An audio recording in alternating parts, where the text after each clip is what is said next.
Good, amazing morning. How are you, Mike? Man, doing well, doing well. Lovely Saturday here out in Yes, yes. LA. Oh yeah, it's sunny. It's here sunny, super sunny actually. It Man, did it like is here. I had to close my blinds a little bit because the sun was so bright on my face. So yeah. lovely, lovely almost spring day here, man. Yes, yes. I want to start by how did I got to know you? You were my gateway to United States by being the person who recruited me for Facebook. Um, I remember the time when we started, and I will say it again. You are a very joyful person. It's like when I saw you, you had like a big smile, and honestly, it's like it made me feel it's like yeah, that's it's safe. It's like someone is smiling. It's like yes, yeah. I felt that I know you. You are in general like amazing person. I have it was my experience with you was super awesome. And like life went on, you left Facebook, I left Facebook, you are now at Netflix.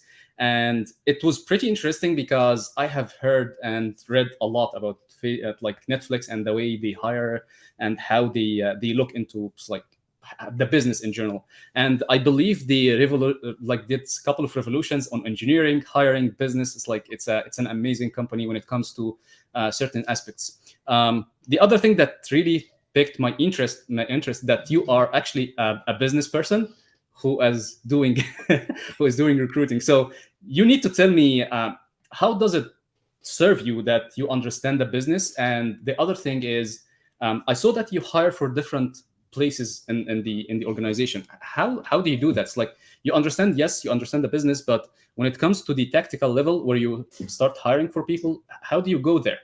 Yeah.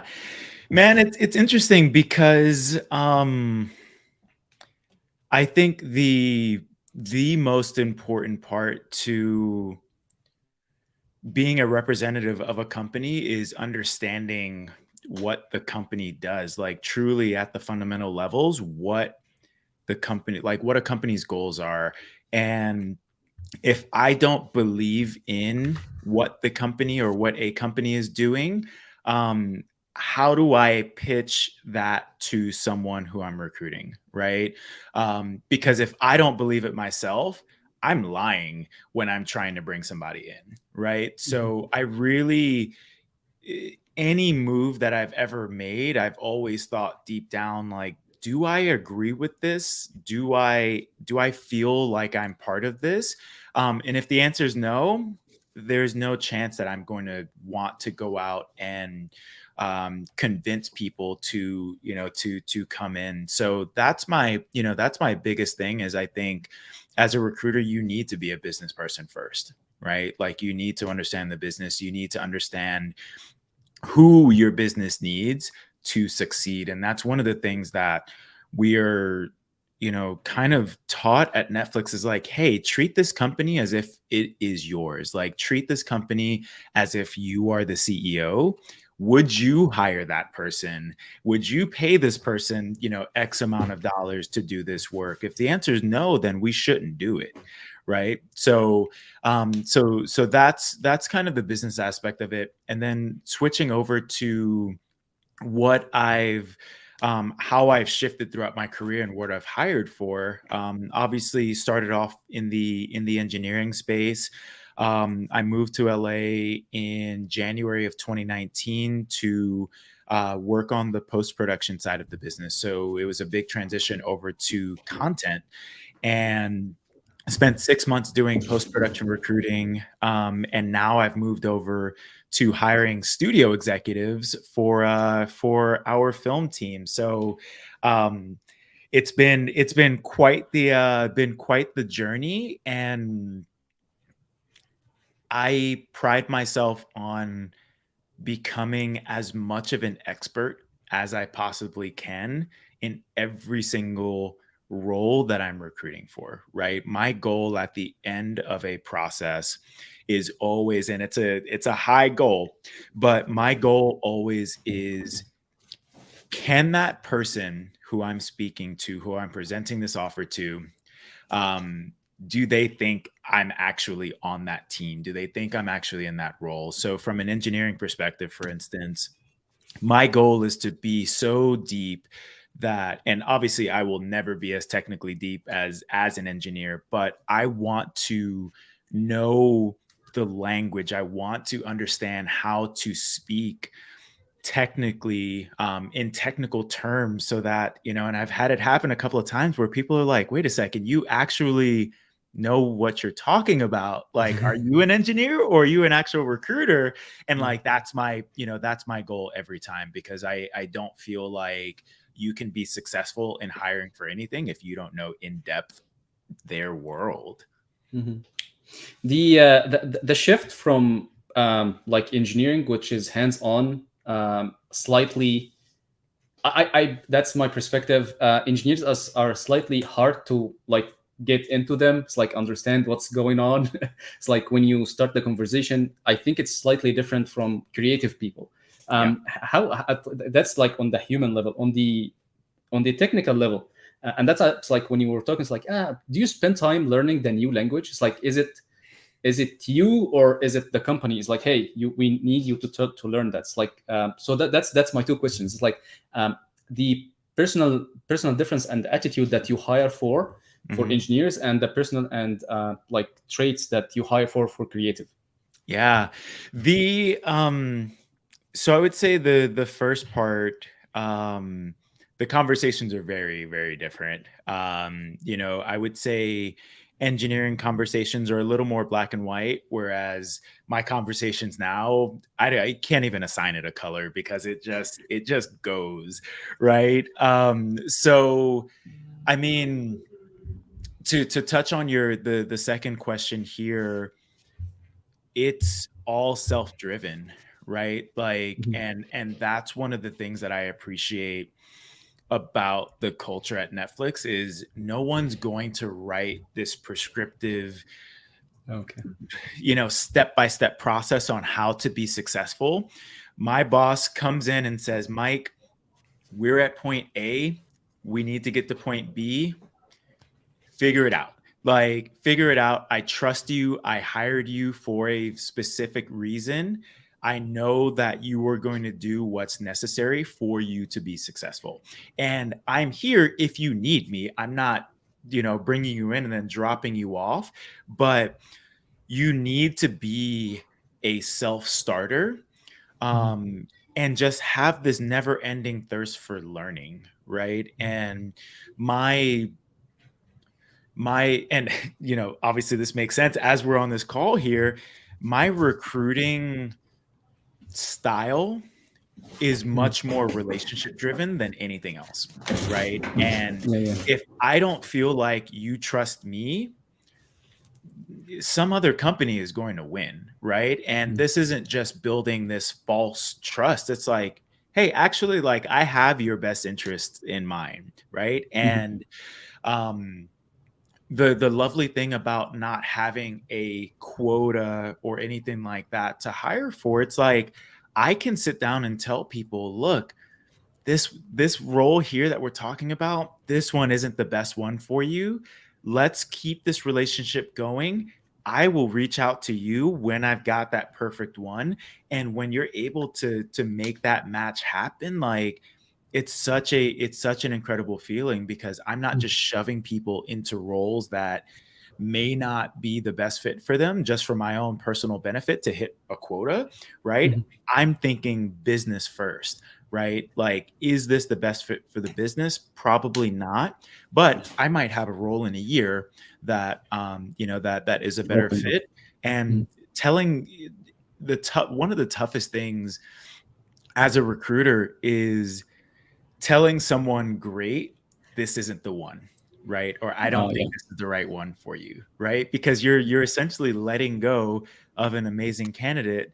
And it's tough, but I'm a human first, recruiter second, It's, yeah. so that's the way I go about my business.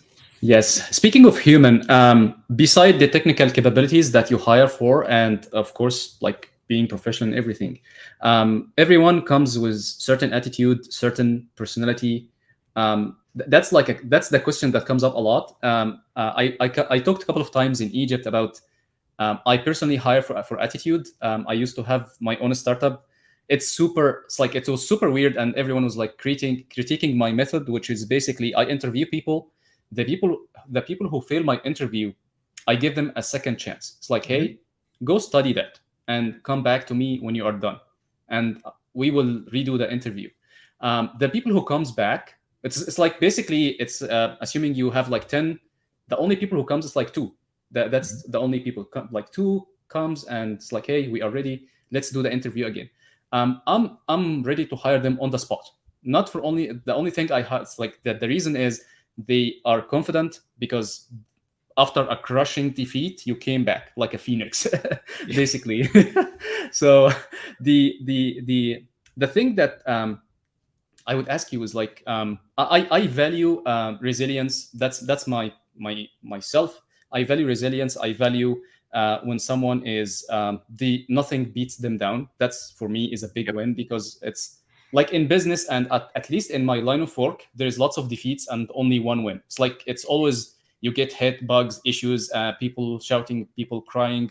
It's like support and stuff, and there's only one win. Maybe when you're like, hey, we have done it this year. That's the only Yep. time you get it, and that's it. Yep. What are the attitude and personal traits that you look for when you hire someone?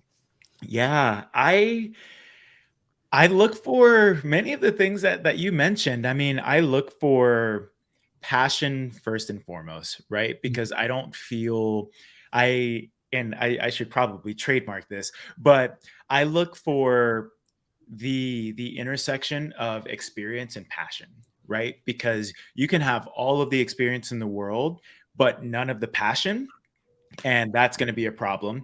Yeah. And then you can have all of the passion in the world, but if you can't actually do the work, that's also not going to work, right? Mhm. So there's an important intersection there. But honestly, I would say being able to work in the gray area, right? And when we hire at Netflix, we want to hire adults, right? And like I mentioned to you earlier, um, my boss brought me in, was like, "Hey, Mike, I'm going to teach you all of the foundational stuff that you need to know, and then I'm going to let you go." Tons of gray area, tons of gray space, right? So if you don't know how to operate in an area where you don't have this, you know, Written book. yeah, if you don't have this list of 1 to, 1 to 10 of how do you be successful, we're going to have a problem, right? Because no one here is going to give that list to you. A, because they no one has time to. We're paid far too much money to direct someone, A, B, C, D. But two, um you box people in, and if you give someone specific instructions on how to do a particular task, they're probably doing it your way, and your way might not be the best way, right? So Exactly. I think understanding that is really important. But also, and I'm gonna toot your horn here, Ahmed. Resilience is huge, right? And the number of no's that you get throughout your career, like the more of them you get, the easier it is to brush them off.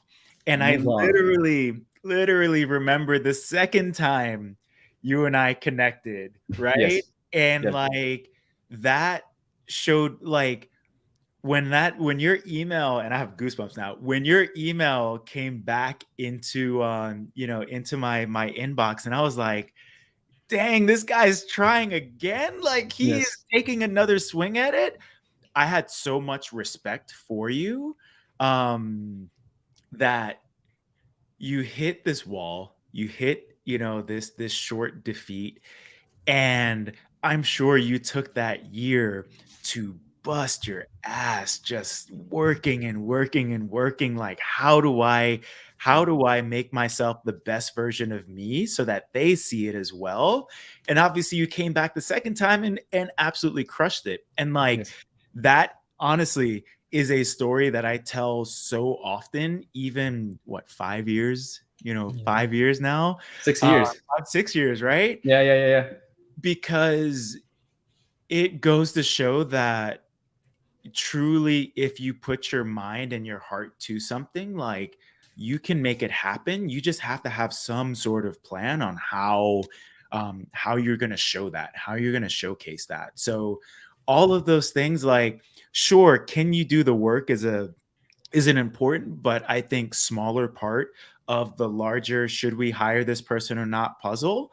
Yeah, But those are, you can teach coding, right? yeah, You can teach someone how to make a movie, right? Like, theoretically, but what you can't teach is, does this person love what they do? Like, that you can't teach. You're not going to read that in a book anywhere. You can't teach persistence. You can't teach all of these things. And, like, those are the intangibles that I specifically look for yeah, when I hire, and when I get to the end of a process and I can say, yes, this person's passionate. Yes, they can operate without any instruction and they'll just figure it out.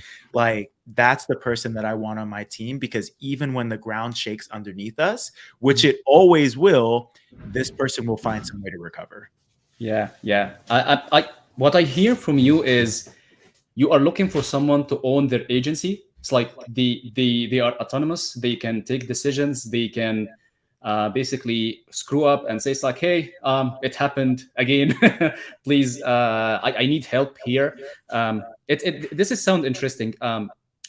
At what point you like from where I am, I can talk about the internals, but accountability is a big deal. Yep. At which point your manager or like someone else will pull the card of accountability? It's like, hey, you are accountable for that. It's like when this card is being used. At the very beginning, Okay. honestly, it is when I join a team, that accountability card is passed over and it's like, hey, this is yours. Yeah. You take care of it, right? And where that comes in and how that's shown is, there are no guardrails for me, right? Like, um and when I think about really, really large companies, there are a lot of guardrails. So, you really can't screw up too bad, because if so, you'll hit the wall and you'll be back on the road, right? Exactly. But when you give somebody full accountability and it's like, hey, the success of Netflix film sits on your desk, Mike, Yeah. That's a it's huge. like, oh my gosh, like, you mean to tell me films from all over the world are going to be seen by hundreds of millions of people, and I can directly affect that? I want to make sure that I'm setting my own imaginary guardrails, because I can drive off. So there's so many things that I have to make sure that I keep in order, because there isn't any structure there to stop me. So we give the accountability card over immediately, and it's like, this is your baby. Take it and, take good care of it, and not just on the task at hand, but also the things happening around the task as well, because all of those things can influence the project that you're working on, and ultimately the business itself as well. This is pretty interesting. Because something jumped in my mind. In order to be able to, I would say fish, because you are hiring, you want someone. Um, do you go out of your way and spend some time like going to some clubs or getting to introduce to some other people that can help you in your like mission, or is it like you always ask you always ask for um, like, hey, I need permission to do that. I need of course I understand that you don't need to have permission, but I see that people like sometimes the reimbursement, you need to pay for this, you need to pay for that. It's like, do you invest in yourself or you throw it all off for your employer? Like, Yeah, depend, of course. Yeah, I invest in myself first, yeah, honestly. And I think that's important. And I'll make the comparison to a relationship, right? Yes. If you are not the best version of yourself for your partner, Yep. you can't bring that 50% to your relationship that you need, right? So I am honestly, over or throughout the pandemic, I've become a major advocate for maintaining mental health, right? Like, because we were locked indoors for 2 years and I drove myself insane, and I didn't understand, or I didn't appreciate the importance of mental health until I couldn't leave the house, right? Oh yeah. So I think taking care of yourself first and improving your craft first allows you to then invest in the business itself.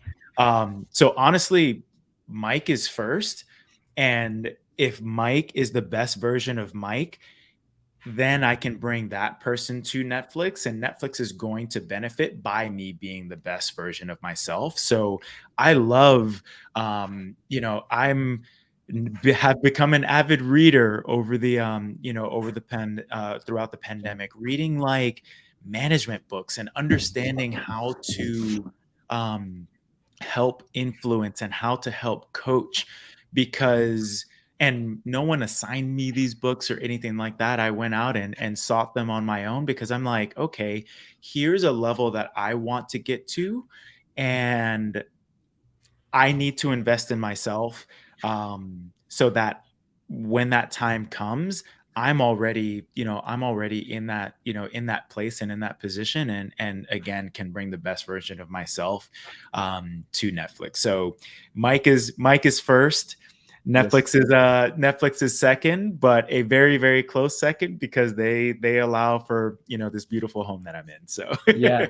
To be honest, I like the fact that I feel that for you, Netflix, yes, it's a second clause. It's your enabler, but you are the initiator.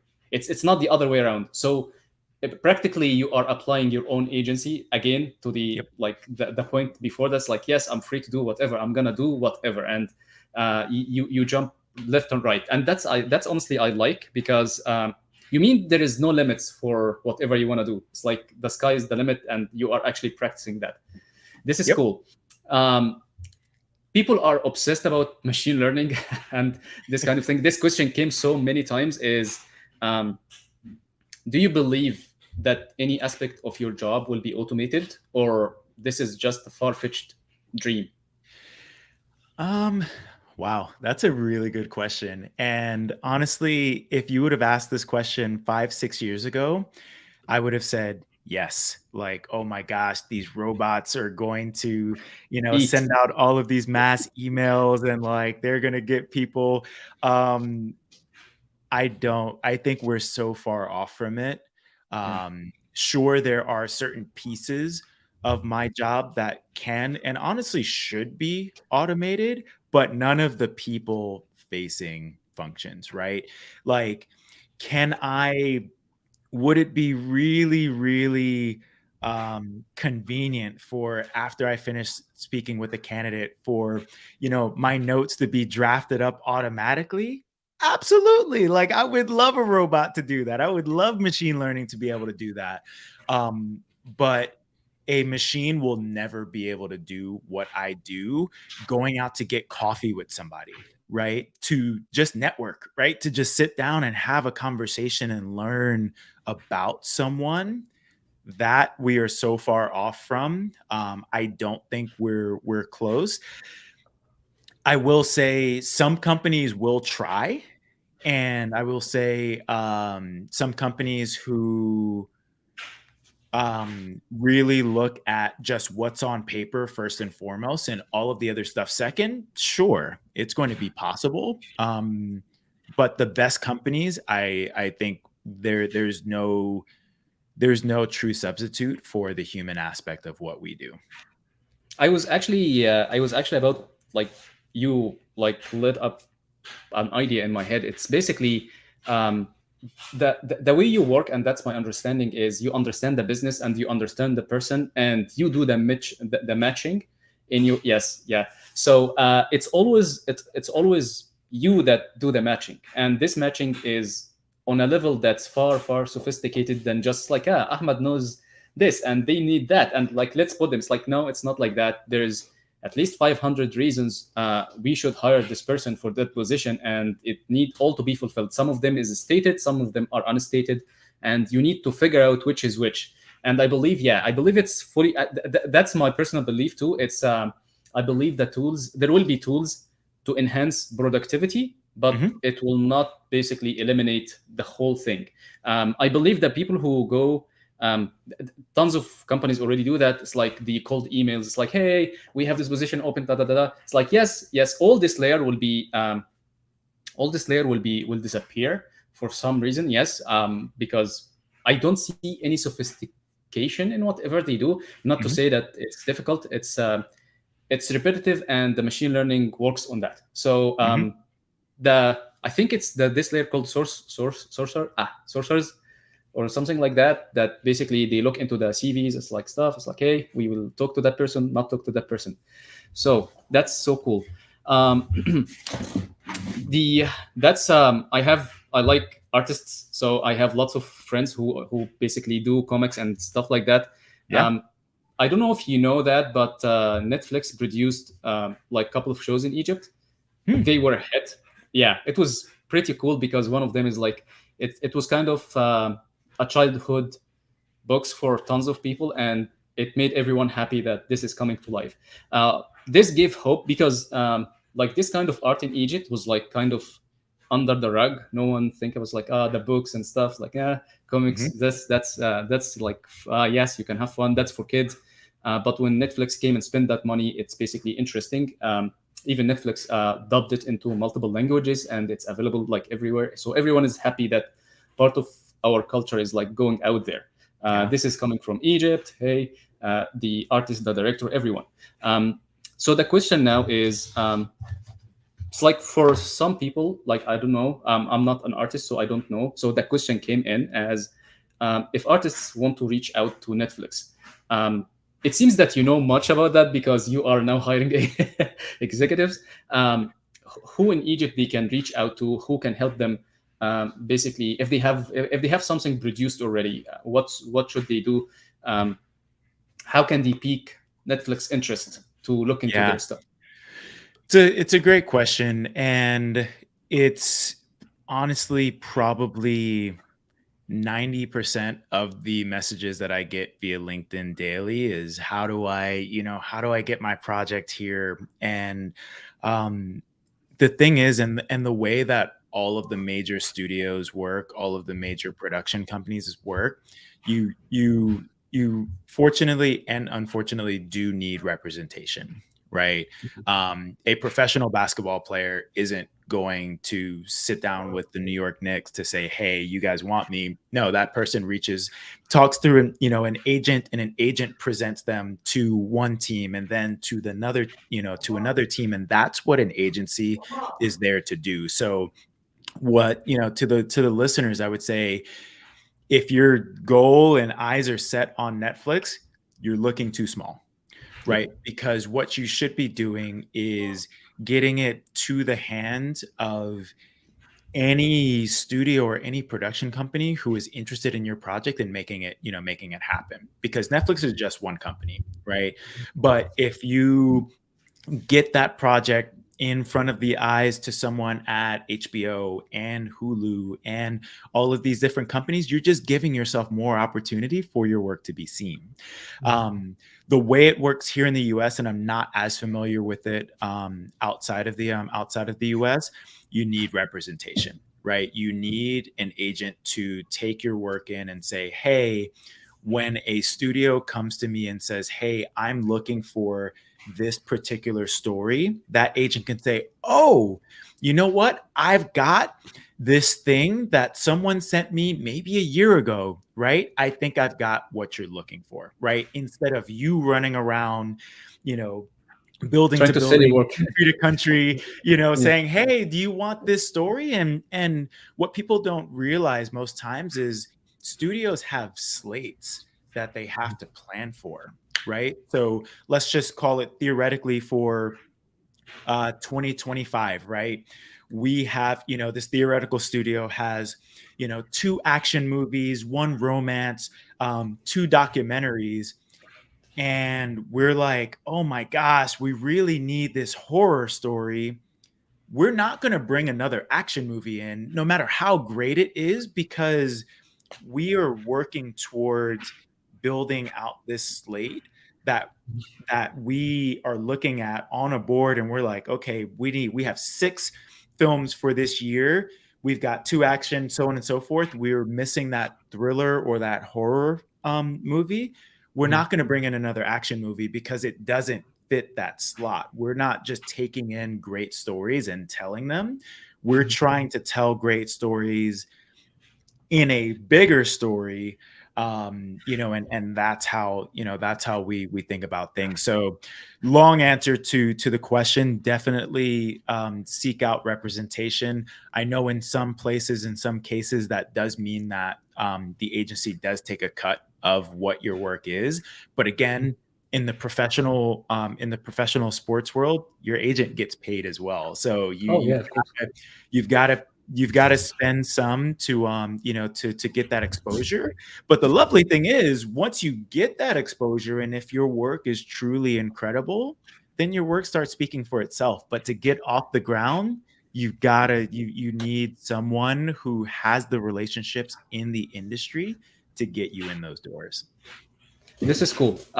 It reminds it's like because I honestly don't know how it works. Like even for artists, I assume even like in cinema, this is how it works. Like the industry in general, this is how it works. Like you need an Mhm. agency, and agencies talk to each other, and also they have their own network, and they can get you like a better offer than whatever you do because they know who has what, who needs what, and that could be much more less intense on like person to do that themselves. I fully It's agree with that. impossible. Yeah, Yeah, it's tough to do it yourself. yeah. I will go back to the hiring, not hiring.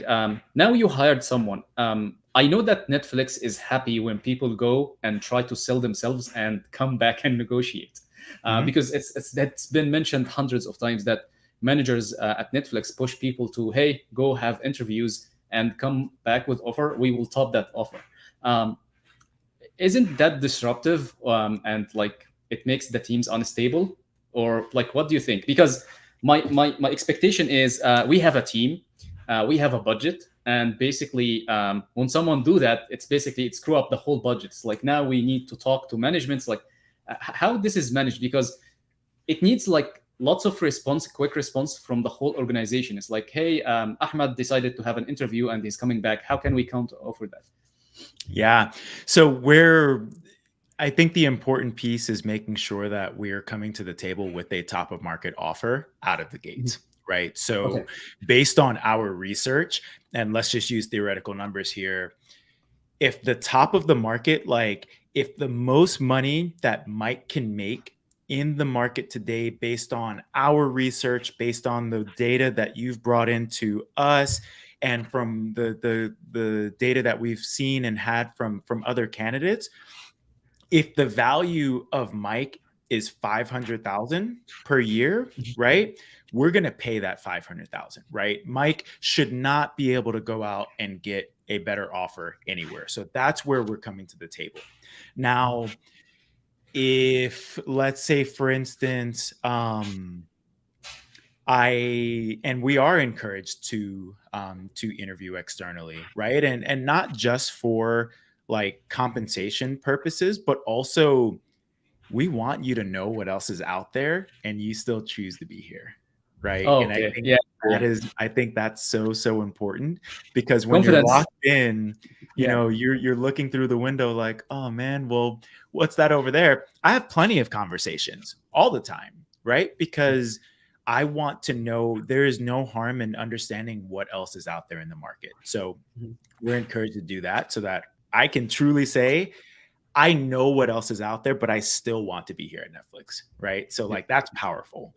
yeah. And which is why you tend to see people stay so long, is because it's not a secret. Like I spoke with my boss a couple of months ago and told him that I was talking to another company. He's like, cool, let me know how it goes. And if you're excited about them, then let's talk about it. But otherwise, go, go do your thing. That's so Um, chill. yeah, so it's weird. Honestly, it was weird. It was weird the first time I came to him and told him that, but his response of support That's shocking. just yeah, it was, but it's still weird. So it does take a lot of getting used to.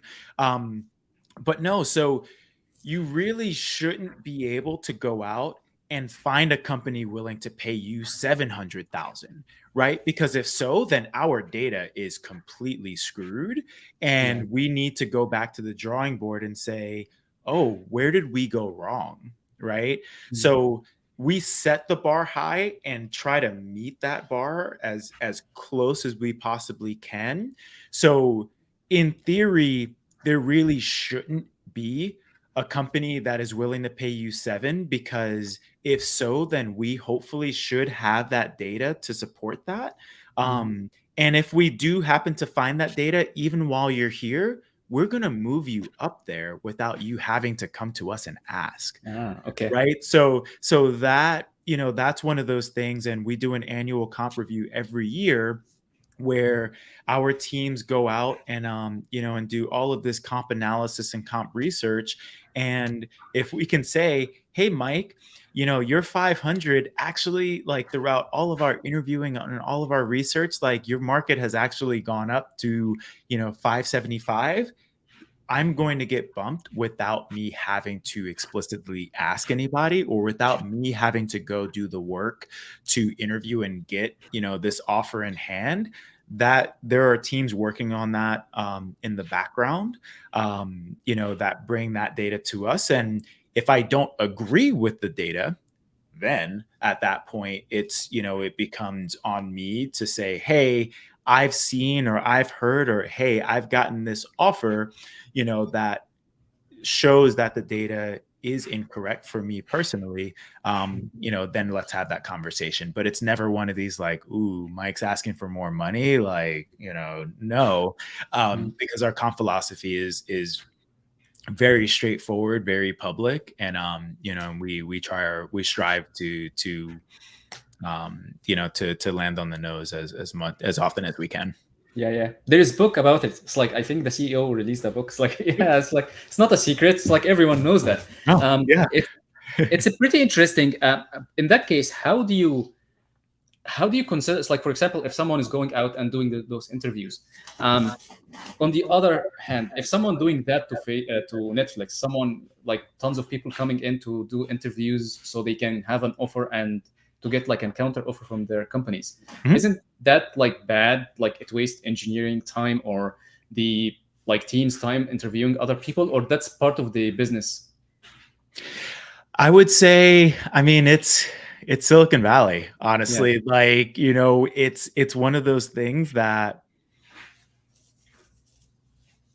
it kind of comes with the territory, honestly. But also, I'm the first level of understanding, like, does this person want to be here, or are they just talking to me as the just bridge. another, Yeah, yeah, as another company on the list of their things. And going all the way back to our passion thing, if uh, you're not passionate about, if you can't, and can I be tricked sometimes? Absolutely. Like, I will fall for some. But if someone's like, yeah, streaming is okay, it's like, okay, this person might not be the best person for Netflix, right?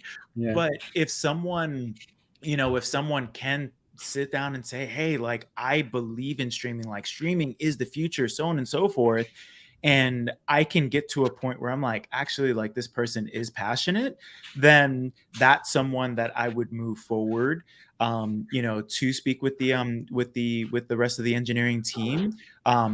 But just because you apply doesn't mean you automatically get an interview. yeah, So that's one of those things that, yeah, are there times where we get to the end of a process and we present an offer and that person's like, thanks, but I'm going to stay at my place. And then we hear through the grapevine that they got a comp increase. Honestly, the way I look at it is I'm happy for you, right? Like Yeah, if it took us showing you what your value is exactly. for your company to then value you, like I said at the very beginning as well, I am a human first, recruiter second. I am happy for you. You make your money, Yes. and hopefully you'll remember me next year or 2 years from now when when you're ready to make a jump. Because the thing is, at the end of the day, the money, while incredibly important, doesn't solve all of the problems, Yeah, yeah, yeah. right? Yeah, So yeah. That's what I was about to say. If the company can't see your value, you will have to do that next year and next year and next year. right. So this is unsustainable from my perspective. They need to know that you are important and we appreciate you, and this is how we appreciate you. And it's not sophisticated to understand that, I believe. But yeah, it's probably a company culture. If someone is Yeah. doing that, it's they are trying to. This is how to do. It's like, here is an offer. Um, Counter it. But it feels weird. I feel like, I was thinking about that. Sometimes it feels like, a low level tactic. It's a low tactic. It's Mhm. not like, it's not good. If you want more money, go tell your managers like, hey, Yeah, go have the I want more conversation. Yeah, money. because honestly, as a senior engineer, do you have time to go out and go through a full interview process? Yes. Probably. Yeah. I mean, like, and multiples of them? Probably not, because you're busy. So, a company that truly values you will say, hey, you don't need to go interview to make more money. Like, we'll do that research on our end. And see, hopefully they see that value in you to, to push your financial value up some. But yeah, I mean, to your point, it's a waste of time. Like, have that conversation with your manager first, and at that point, if you don't get what you want and you truly believe that you should be making more, then pull those, go out and get those data points. But be careful, because when you speak with a Netflix and you have a Mike Jones on the other side, and I'm like, actually, like, you should really be here, you might change your mind about staying at your place. So, Yes. be careful there. Yeah, yeah, yeah. I really like the way how relationships change everything. It's, basically, you start with like intention, and you find someone who changes you. It's like, technically, like, practically changes. It's like you have some ideas in your head, life is not fair and blah blah blah. But hey, man, that can change. You met like some weird people. Let's change that. Let's change that for a while. Yeah, yeah. I actually, it's pretty interesting because Silicon Valley is so big. There is so many companies, and there's so many cultures, and there's so many things that happens. It's like everyone, like, that's what I see. It's like there is silos of like cultures that happen. Some people work in a certain way, some other people work in a different way.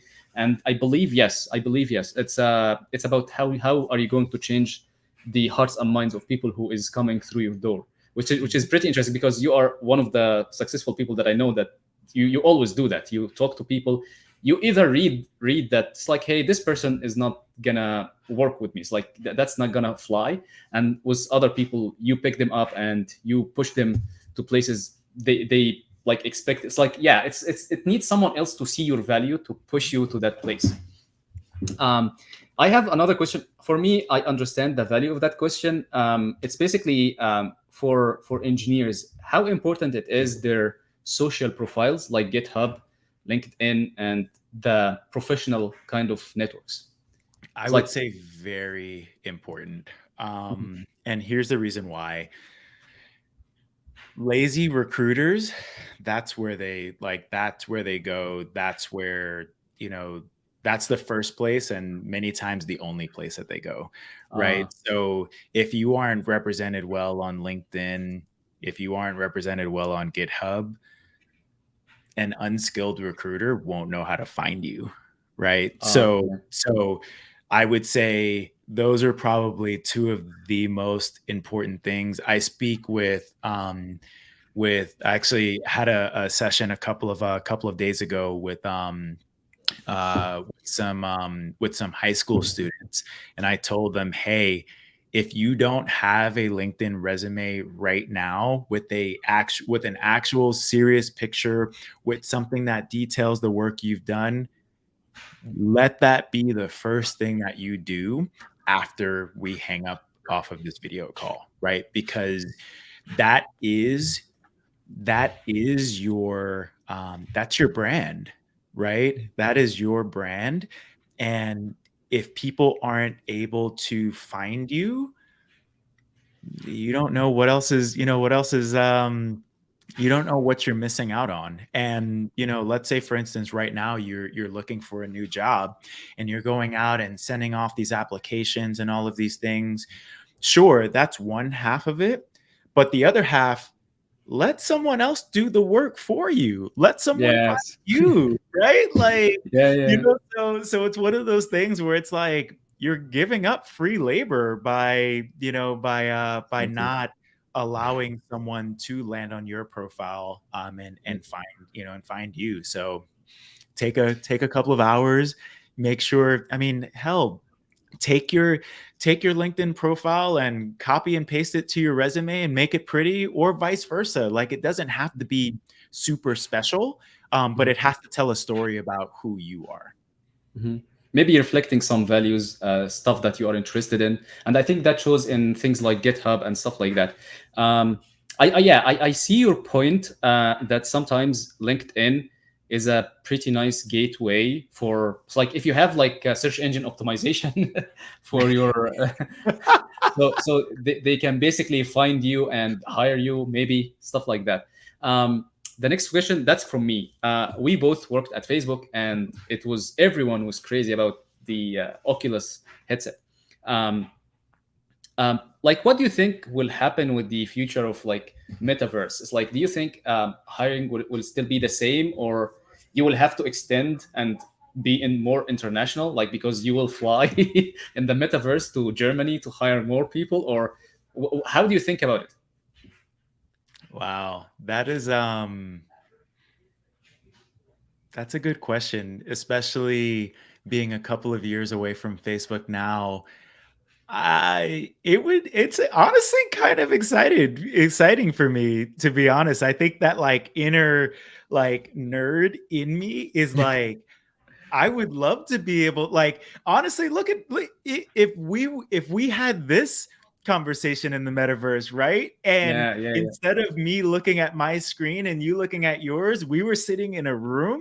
Like, how cool would that be, right? So yeah, I yeah. think it's only going to continue to open up possibilities, and potential for us to get that much closer to be like feeling closer to each other. And it's Yeah. funny because this weekend I'm actually heading out to buy an Oculus Quest 2, because I'm like, I've seen and heard so much, and of course the cool commercials that I've seen, I'm like, okay, the marketing worked on me. I'm gonna go buy one.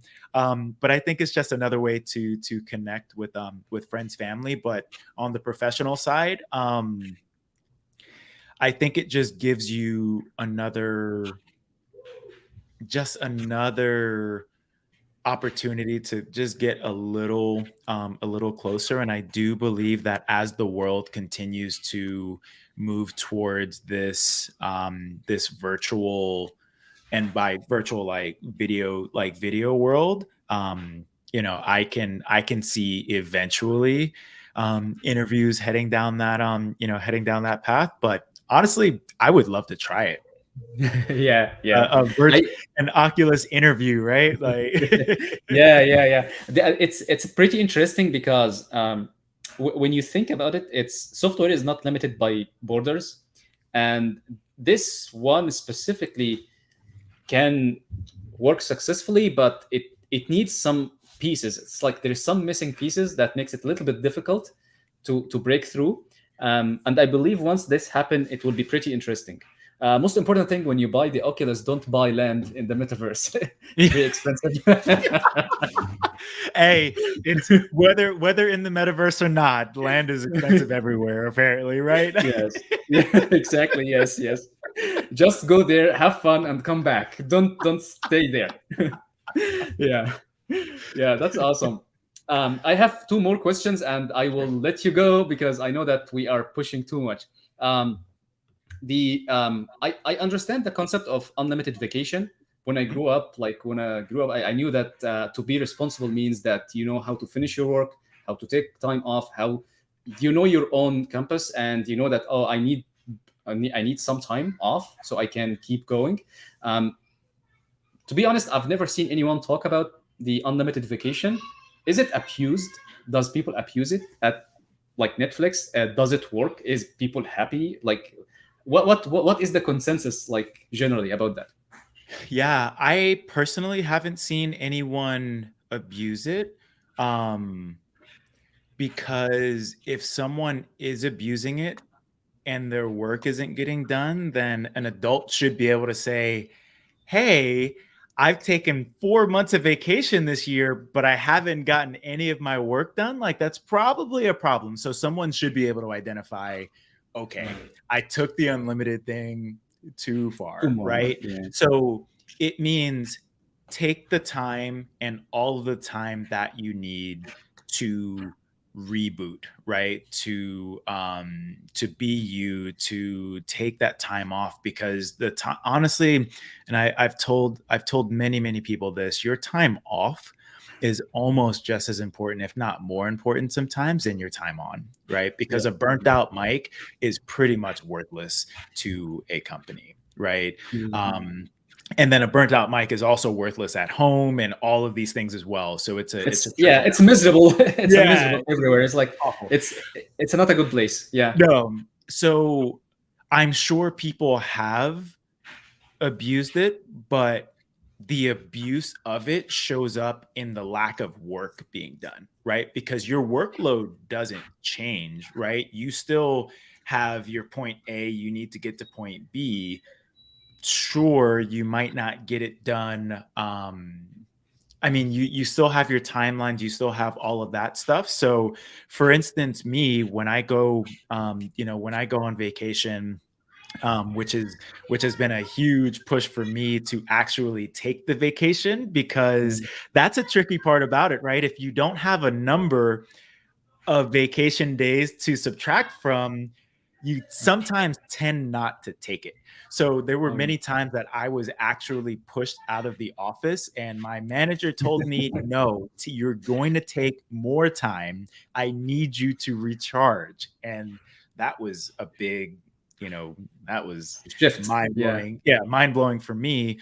But yeah, I would say you're an adult, take the time that you need. And while you're out, make sure that anything that could go wrong, there's someone that is ready to take that on. Because when you go out, we want you to disconnect. Like, honestly, me personally, when I take my vacation, I take my work phone and my laptop with me just in case, but that's sitting in a safe in a room somewhere, right? Like, I'm Yeah. not carrying it with me. Like, I truly take the opportunity to disconnect. And I encourage people to do it if they're able to as well. That actually brought up two small questions. Yeah. Does like from my perspective, part of being in Silicon Valley is being aggressive. It's like we always shoot to the moon. We don't shoot on the ground. Yep. So Yep. the question is, does the unlimited vacation makes people like trim their expectation from themselves? Like, because yeah, let's instead of like doing 10 things, let's do 8 so I can take some time off. Does this kind of policy, unlimited vacation, has any impact or effect on the like targets and expectations from people? Not that I've seen. Because if you can trim it down to those 8, are all Mhm. 10 of those really that important? Right? If you Ah, can drop those 2 off the plate, should you have been doing those other 2 in the first place? Right? exactly. Yeah, So, yeah, yeah. um And if those two things don't absolutely need to be done, then they probably aren't a priority, period. Exactly. So, so find, you should, vacation or not, take those two things off of your plate and find out how to do those eight Yeah. really, really well. What if someone is not interested in unlimited vacation, but but have like personal situation where they need to work 6 hours a day instead of like 8? Does that also go fine, or is the manager thing? Absolutely. I mean, during the pandemic, I had a hiring manager that I worked with who took he would block out his calendar like 2 hours from 12 to 2 every single day, right? Okay. And it was to make sure that his kids were doing well through school, right? No Mhm. one cares. It's Yeah. one of those things again. If Adults. you Yeah, adults, right. If you can get your work done in 4 hours, awesome, right? Like, Yes. Yes. Yeah. more power to you. Yeah. And if not, then that's fine as well. But no one is looking at the clock saying, "Hey, Mike's not on Slack," or "Mike isn't," because Mike has a life. So if Mike needs to go to a doctor's appointment and he wants to come back online at 9 o'clock at night, cool. And if he wants to work at 2 a.m., that's awesome as well. The goal is not to look or appear like you're working hard. Scratch all of that. Just get the work done. We don't care how little time it takes, how much time it takes. Just get it done, Mhm. and get it done on your own schedule. Awesome. This is like a difference between motion and progress. That's you are looking for progress, not motion. Yep. Awesome. This is super cool. Last question is that's pretty important one because I think I would say that software engineering now became a safe haven for everyone who want to escape and wanna like like the mobility of social. They can do that now. There is a huge space. Everyone like needs engineers. And the question was, what is your perspective on the self-taught engineers? Because um, there is like conversation going on. It's like, are you an engineer? You are just take like a boot camp. No, you are not.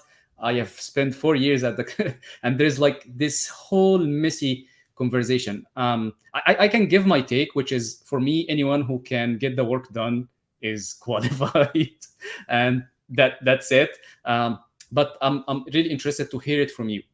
Yeah. I agree with you.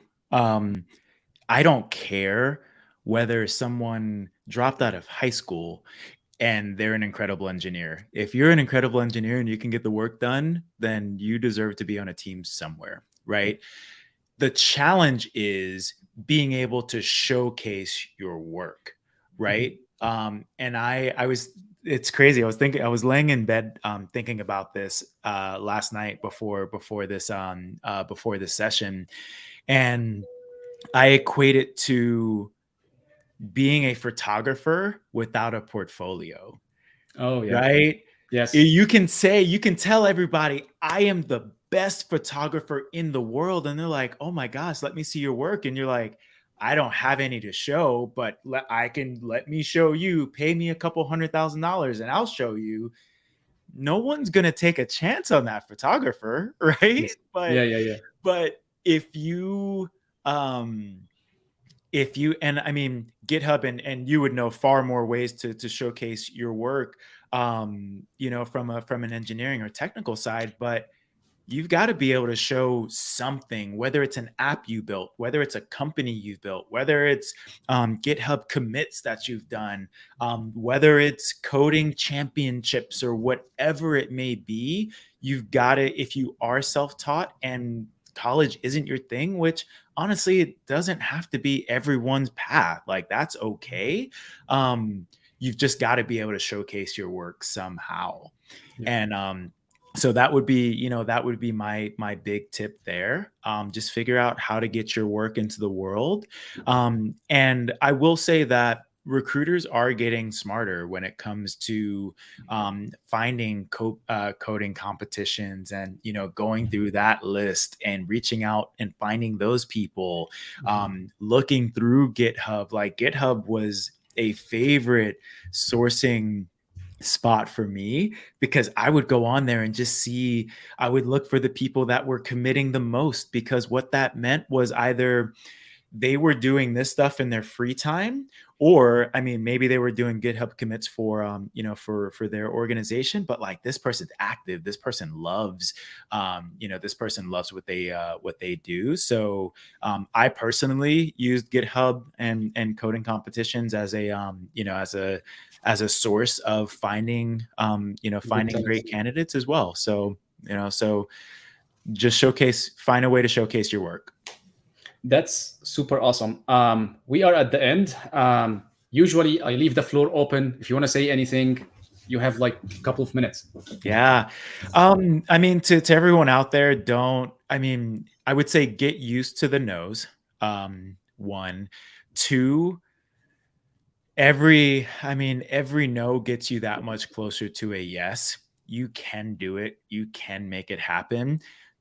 Network and never burn bridges, right? And honestly, I will say, me personally, I would not be where I am in my career today if it weren't for knowing the right people and reaching out to those right people at the right times, or even just hanging back and those right people reaching out to me, and connecting me with opportunities that are going to be the best. So network, be a nice, great human. Like, that will give back as much as you can.